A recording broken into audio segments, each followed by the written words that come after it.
ఈ అంచె దినాల్లో ఇంత పెద్ద సంఖ్యలో ఒక రాత్రంతా దేవుని సన్నిధిలో గడపాలి అని ఇంతమంది రావడం మన భారతదేశంలోనే ఇది ఒక చరిత్ర. అందరూ బట్టి నేను దేవుణ్ణి మహిమపరుస్తున్నాను, మిమ్మల్ని అందరినీ బట్టి నేను దేవుణ్ణి ఘనపరుస్తున్నాను. మీ బైబిల్ తెరిచినట్లయితే నిలబడిన ప్రతి ఒక్కరు ఎక్కడ నిలబడినా సరే త్వరగా ఎవరో ఒకరు ఒళ్ళో కూర్చోండి, లేదా మీ స్థలంలో త్వరగా కూర్చోండి. ఒకసారి వాక్యము స్టార్ట్ అయిన తర్వాత కదలడం కానీ తిరగడం కానీ అస్సలు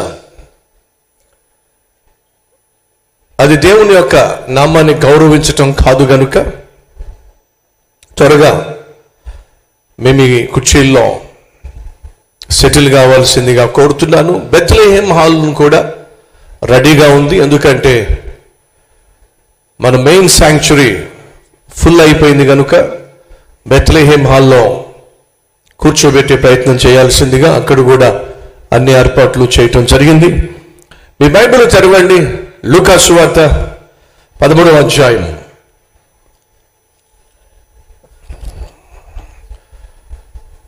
ప్రతి ఒక్కరి చేతిలో వాళ్ళ సొంత బైబిల్ ఉండాలి. మీరు మందిరానికి వస్తున్నప్పుడు మీ బైబిల్ తీసుకురావాలి. ఖచ్చితంగా మీ బైబిల్ మీరు రెఫరెన్స్ చూపిస్తున్నప్పుడు ఖచ్చితంగా మీ బైబిల్ మీరు చదవగలగాలి. అండర్లైన్ చేసుకోవడం ఆశీర్వాదం. చదువుతున్నాను. 13వ అధ్యాయము 6వ వచనము. మరియు ఆయన వారితో ఈ ఉపమానము చెప్పెను. ఒక మనుష్యుని ద్రాక్ష తోటలో అంజూరపు చెట్టు ఒకటి నాటబడి ఉండెను. అతడు దాని పండ్లు వెతక వచ్చినప్పుడు ఏమీయూ దొరకలేదు.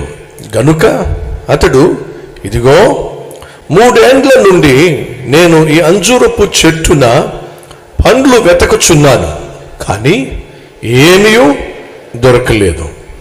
దీనిని నరికి వేయమో, దీని వలన ఈ భూమియు ఎలా వ్యర్థమైపోవలనని ద్రాక్ష తోట మాలితో చెప్పెను. అయితే వాడు, అయ్యా, నేను దాని చుట్టూ త్రవ్వి ఎరువు వేయు మట్టుకు ఈ సంవత్సరము కూడా ఉండనిమ్మో, అది ఫలించినా సరే, లేని ఎడల నరికించి వేయమని అతనితో చెప్పెను. ఒక యజమాని తనకున్న తోటలో ఒక అంజూరపు చెట్టు నాటాడు. అలా నాటినప్పుడు అది బహుగా ఫలిస్తుంది అని చెప్పి ఆశించాడు. తనకున్న తోటలో ఆ తోటను బాగా చూసుకోవడానికి తోట మాలిని కూడా ఏర్పాటు చేశాడు. ఈ అంజూరపు చెట్టు దట్టంగా తయారైంది, బలంగా తయారైంది. దట్టంగా బలంగా తయారైనప్పుడు ఆ యజమాని అంజూరపు చెట్టు ఫలాల కోసం ఆశతో వచ్చినప్పుడు అది చూడ్డానికి మాత్రం దట్టంగా ఉంది కానీ, చూడ్డానికి మాత్రం దృఢంగా ఉంది కానీ, చూడ్డానికి మాత్రం బలంగా ఉంది కానీ ఫలములు మాత్రం లేవు. ఫలములు లేక భూమి యొక్క సారాన్ని అనుభవిస్తున్నటువంటి ఈ అంజూరపు చెట్టును గురించి యజమాని అంటున్నాడు, 3 సంవత్సరాల నుంచి చూస్తున్నా, ఇదేమైనా ఫలిస్తుందేమో, దానిని నేను ఎందుకు నాటానో అందుకు తగినటువంటి ఫలాన్ని ఇస్తుందేమో అని చెప్పి నేను ఆశతో ఎదురు చూశా.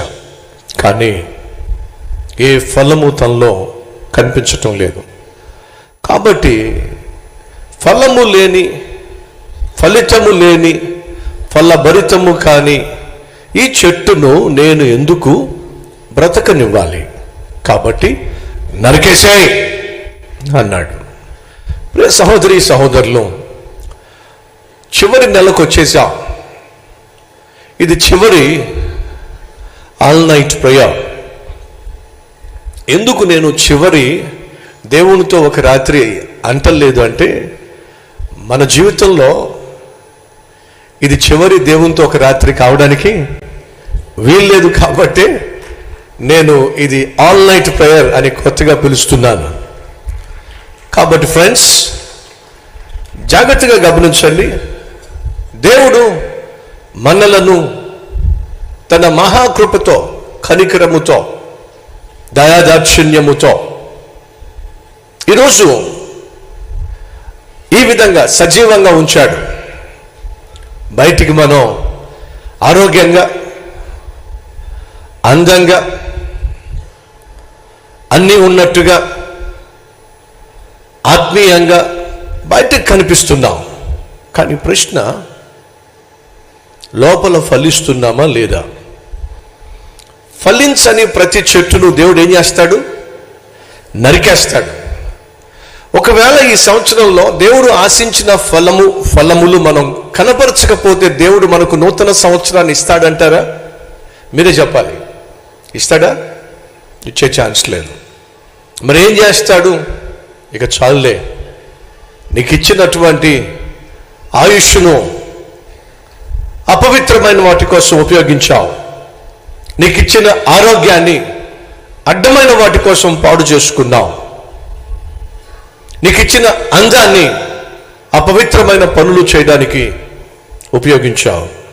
చాలు. ఆత్మీయంగా కనిపిస్తున్నప్పటికీ అపవిత్రంగా జీవిస్తూ, ఆరోగ్యాన్ని దేవుడు ఇచ్చినప్పటికీ అడ్డమైన పనులు చేస్తూ, ఆయుష్ను దేవుడు నీకు పొడిగించినప్పటికీ అర్థం పర్థం లేకుండా బ్రతుకుతూ వచ్చావు. కాబట్టి ఎందుకు నేను నీకు నూతన సంవత్సరాన్ని ఇవ్వాలి? చాలు, నీ దినములు లెక్కించబడినాయి అని ఒకవేళ దేవుడు ఈ రాత్రి మనతో అంటే ఏమిటి పరిస్థితి? ఒకసారి ఆలోచించండి. కాబట్టి నూతన సంవత్సరంలోనికి వెళ్లే ముందు ఒకసారి మన హృదయాన్ని మనం పరిశీలించుకుంటే బాగుంటుంది. దేవుడు ఆశిస్తుంది ఏమిటంటే మనము ఫలించాలి.